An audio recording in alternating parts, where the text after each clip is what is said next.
bayan. Uçuyor yıldızlara müptezel bayan. Harmanım. Are you crazy?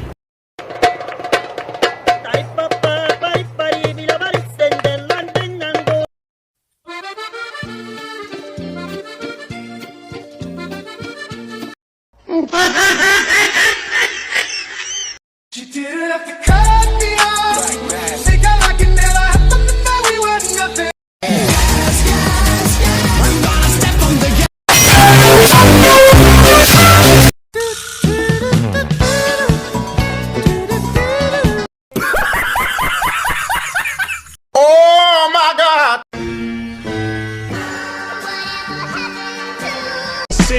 Menos tipos de galinha são.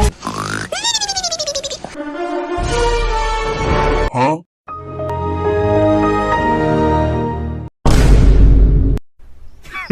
Women.